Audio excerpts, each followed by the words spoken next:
আসসালামু আলাইকুম ওয়া রাহমাতুল্লাহ। সুপ্রিয় দর্শক, আজকের ভিডিওতে আমি আপনাদেরকে দুই সেজদার মাঝের একটি দোয়া শিখিয়ে দিব ইনশাআল্লাহ। প্রিয় দর্শক, দুই সেজদার মাঝে যে দোয়াটি পড়লে গুনাহ মাফ হবে এবং দরিদ্রতা দূর হবে আর মনের সব আশা পূরণ হবে এবং আল্লাহ তাআলা আপনাকে ভালোবাসবেন। প্রিয় দর্শক, খুবই গুরুত্বপূর্ণ একটি ভিডিও, তাই অনুরোধ করছি ভিডিওটি শেষ পর্যন্ত দেখার জন্য। চলুন মূল ভিডিও শুরু করা যাক। দর্শক, নামাজ মানেই আল্লাহর প্রশংসা, তাই নামাজের প্রত্যেক রুকনের দোয়া, তাসবিহ, তাহলিলের মধ্যে বান্দা আল্লাহর নৈকট্য অর্জন করতে চায়। আপনারা যতগুলো ভিডিওতে দোয়া ও জিকির ও আমল সমূহ দেখেন, এসব দোয়া ও জিকির মূলত কোরআন ও হাদিসে বর্ণিত হয়েছে। আর আজকের ভিডিওতে এই দুই সেজদার মধ্যবর্তী বৈঠকেও রয়েছে আল্লাহর তাসবিহ এবং দোয়া। হযরত ইবনে আব্বাস রাদিয়াল্লাহু তাআলা আনহু বলেন, রাসূল সাল্লাল্লাহু আলাইহি ওয়াসাল্লাম দুই সেজদার মাঝে বলতেন, আল্লাহুম্মা গফিরলি ওয়ারহামনি ওয়াহদিনি ওয়াআফিনি ওয়ারযুকনি। মুসলিম শরীফের হাদিস, মিশকাত শরীফের হাদিস। প্রিয় দর্শক, আরো মনোযোগ দিয়ে শুনুন। হযরত ইবনে আব্বাস রাদিয়াল্লাহু তাআলা আনহু বলেন, রাসূল সাল্লাল্লাহু আলাইহি ওয়াসাল্লাম দুই সেজদার মাঝে বলতেন, মানে দুই সেজদার মাঝে এই দোয়াটি বলতেন। দোয়াটি হলো, আল্লাহুম্মা গফিরলি ওয়ারহামনি ওয়াহদিনি ওয়াআফিনি ওয়ারযুকনি। মুসলিম শরীফের হাদিস, মিশকাত শরীফের হাদিস। দর্শক, ভিডিওর স্ক্রিনে আমি উচ্চারণ সহ দিয়ে দিয়েছি, আপনারা মুখস্থ করে নেবেন। এই দোয়াটির অর্থ হলো, হে আল্লাহ, আপনি আমাকে মাফ করুন, আমাকে রহম করুন, আমাকে হেদায়েত দান করুন, আমাকে শান্তি দান করুন এবং আমাকে রিজিক দান করুন। হযরত হুযায়ফা রাদিয়াল্লাহু তাআলা আনহু হতে বর্ণিত, রাসূল সাল্লাল্লাহু আলাইহি ওয়াসাল্লাম দুই সেজদার মধ্যবর্তী বৈঠকে এই দোয়াটি পড়তেন। দোয়াটি হলো, রব্বিগফিরলি রব্বিগফিরলি। ইবনে মাজাহ, আবু দাউদ শরীফের হাদিস। এর অর্থ হলো, হে আমার রব, আপনি আমাকে ক্ষমা করুন, হে আমার রব, আপনি আমাকে ক্ষমা করুন। এখানে যে গুরুত্বপূর্ণ দোয়া আছে, এই দোয়াগুলো পাঠ করার সর্বোত্তম সময় হলো দুই সেজদার মাঝখানের বৈঠকে। অর্থাৎ দুই সেজদার মাঝখানের বৈঠকে যখন আপনারা বসবেন, তখন এই দুইটি দোয়ার মধ্য থেকে যে কোনো একটি পড়তে পারেন। আমরা দিনে রাতে কম করে হলেও 32 রাকাত সালাত আদায় করি। আমরা যদি দুই সেজদার মাঝখানে এই দোয়াটি পড়ি, তবে দিনে রাতে 32 বার এই দোয়া পাঠ করা হবে। কথাগুলোর প্রতি আপনি লক্ষ্য করুন, কি অসাধারণ কথা, কি অসাধারণ আমল।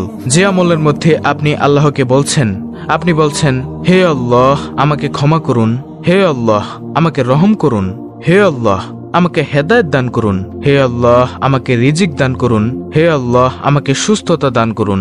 প্রতিদিন কম করে 32 বার আপনি আল্লাহকে বলছেন, হে আল্লাহ, আমাকে ক্ষমা করুন, আমাকে রহম করুন, আমাকে হেদায়েত দান করুন, আমাকে রিজিক দান করুন, আমাকে সুস্থতা দান করুন।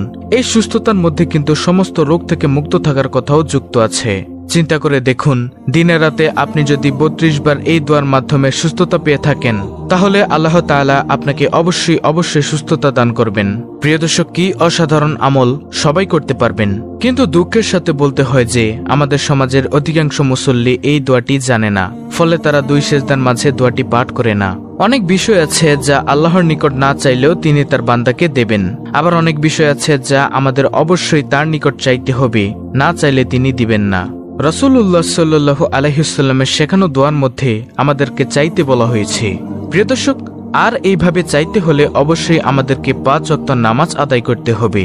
আর যদি 5 ওয়াক্ত নামাজ আদায় না করেন, তাহলে তাদের কি শাস্তি হবে, অর্থাৎ বেনামাজি যে শাস্তি ও অপমান ভোগ করবে, তা সম্পর্কে এখনই আপনাদেরকে জানাবো ইনশাআল্লাহ। প্রিয় দর্শক, নামাজ ইসলামের প্রধান ইবাদত। এই ইবাদতের প্রতিদান সম্পর্কে কোরআন ও হাদিসে এসেছে অনেক বর্ণনা। আবার যারা নামাজ আদায় করে না, তাদের ভয়াবহ পরিণাম ও শাস্তির কথাও এসেছে কোরআনে। পবিত্র কোরআনে বর্ণিত নামাজ তরককারের শাস্তির কথাগুলো মানুষ জানতে পারলে নামাজের মতো গুরুত্বপূর্ণ ইবাদতে নিয়োজিত থাকবে। তাই পবিত্র কোরআনে ঘোষিত বেনামাজির শাস্তির কথাগুলো তুলে ধরা হলো আজকের এই ভিডিওতে। দর্শক, নামাজ পড়িতে গিয়ে সৃষ্টি হয় বিবাদ ও পতন। যারা একেবারে নামাজ পড়ে না, কিংবা মন চাইলে 2-1 ওয়াক্ত নামাজ পড়ে, অথবা সপ্তাহ, মাস কিংবা বছরে নামাজ পড়ে, তাদের উপর খুব শীঘ্রই অশান্তি ও পতন নেমে আসবে। শাস্তি তাদের জন্য অবধারিত। আল্লাহ তাআলা বলেন, তাদের পরে যারা তাদের স্থলাভিষিক্ত হলো, তারা নামাজ নষ্ট করলো, একেবারে নামাজ পড়ে না কিংবা মন চাইলে, এবং নফসের লালসা ও বাসনার অনুসরণ করলো। সুতরাং তারা অচিরেই এই কুকর্মের অর্থাৎ নামাজ নষ্টের ও প্রবৃত্তিপরায়ণ হওয়ার শাস্তি ভোগ করবে। অবশ্যই যারা তওবা করেছে, ঈমান এনেছে ও সৎকর্মশীল হয়েছে তারা ব্যতীত। সূরা মারিয়াম আয়াত নম্বর 59। প্রিয় দর্শক, আর বেনামাজির অবস্থান হবে সাকার নামক জাহান্নাম। নাউযুবিল্লাহ। আল্লাহ তাআলা বান্দার প্রতিটি কাজের হিসাব নিবেন, আর প্রতিটি কাজের হিসাব না দিতে পারলে শাস্তি অবধারিত। শাস্তিপ্রাপ্ত মানুষকে তাদের অপরাধের কথা জিজ্ঞাসা করা হলে তারা তাদের অপরাধগুলো বলতে থাকবে। মহান রব্বুল আলামিন পবিত্র কোরআনে সে কথা তুলে ধরেন এভাবে, কোন জিনিস অর্থাৎ কোন কাজ তোমাদেরকে সাকার নামক জাহান্নামে নিয়ে এলো? তারা বলবে, আমরা নামাজীদের অন্তর্ভুক্ত ছিলাম না, অর্থাৎ আমরা নামাজ আদায় করতাম না, বেনামাজি ছিলাম। সূরা আল মুদ্দাসসির আয়াত নম্বর 42 থেকে 43। প্রিয় দর্শক, যথাযথভাবে নামাজ না পড়ার শাস্তি হলো যারা মোটেও নামাজ পড়ে না বা পড়লেও অবহেলা করে, আবার কোনো কোনো সময় নামাজ পড়ে আবার নামাজে দেরি করে, এমনকি নামাজে বিনয় ও নম্রতা না থাকলেও তা যথাযথভাবে আদায় বলে বিবেচিত হয় না। আল্লাহ তাআলা বলেন, সুতরাং দুর্ভোগ ওয়াইল নামক জাহান্নামের কঠিন শাস্তি সেসব নামাজ আদায়কারীদের জন্য যারা তাদের নামাজ সম্পর্কে উদাসীন। সূরা মাউন আয়াত নম্বর 4 থেকে 5। প্রিয় দর্শক, আর হাসরের ময়দানের যেসব বেনামাজি অপমানিত হবে তারা হলো, দুনিয়াতে যারা যথাযথভাবে নামাজ আদায় করবে, পরকালে তারা আল্লাহর নির্দেশের সঙ্গে সঙ্গে সিজদায় লুটিয়ে পড়বে। আর যারা দুনিয়াতে যথাযথভাবে নামাজ পড়বে না, লোক দেখানো কিংবা সুনাম লাভের আশায় নামাজ পড়তো, তারা সেদিন সিজদা করতে পারবে না, বরং তারা হবে অপমানিত ও লাঞ্ছিত। আল্লাহ তাআলা বলেন, স্মরণ করো সেই চরম সংকটময় কিয়ামত দিবসের কথা, যে দিনে তাদেরকে আহ্বান করা হবে সিজদা করার জন্য, কিন্তু তারা তা করতে সক্ষম হবে না। তাদের দৃষ্টি অবনত হবে, হীনতা তাদের আচ্ছন্ন করবে। অথচ যখন তারা নিরাপদ ছিল তখন তো তাদের সিজদা করার আহ্বান করা হতো, কিন্তু তারা সিজদা করেনি, অর্থাৎ নামাজ আদায় করেনি। সূরা আল কালাম আয়াত নম্বর 42 থেকে 43। সুতরাং মুমিন মুসলমানদের উচিত আল্লাহর নির্ধারিত ফরজ নামাজগুলো যথাযথভাবে আদায় করা, দুনিয়া ও পরকালে অপমান, লাঞ্ছনা ও শাস্তি থেকে বেঁচে থাকা, আর খাস করে 2 সিজদার মাঝখানে এই দোয়াগুলো পাঠ করা। প্রিয় দর্শক, 2 সিজদার মাঝখানের এই দোয়া দুটির কথা আমি আপনাদেরকে আবারও বলছি। হযরত ইবনে আব্বাস রাদিয়াল্লাহু তাআলা আনহু বলেন, রাসূল সাল্লাল্লাহু আলাইহি ওয়াসাল্লাম 2 সিজদার মাঝে বলতেন, মানে 2 সিজদার মাঝে এই দোয়াটি বলতেন। দোয়াটি হলো, আল্লাহুম্মা গফিরলি ওয়ারহামনি ওয়াহদিনি ওয়াআফিনি ওয়ারযুকনি। মুসলিম শরীফের হাদিস, মিশকাত শরীফের হাদিস। অর্থ হলো, হে আল্লাহ, আপনি আমাকে মাফ করুন, আমাকে রহম করুন, আমাকে হেদায়েত দান করুন, আমাকে শান্তি দান করুন এবং আমাকে রিজিক দান করুন। আর দ্বিতীয় নম্বর দোয়াটি হলো হযরত হুযায়ফা রাদিয়াল্লাহু তাআলা আনহু হতে বর্ণিত, রাসূল সাল্লাল্লাহু আলাইহি ওয়াসাল্লাম 2 সিজদার মধ্যবর্তী বৈঠকে এই দোয়াটি পড়তেন, রব্বি গফিরলি রব্বি গফিরলি। ইবনে মাজাহ, আবু দাউদ শরীফের হাদিস।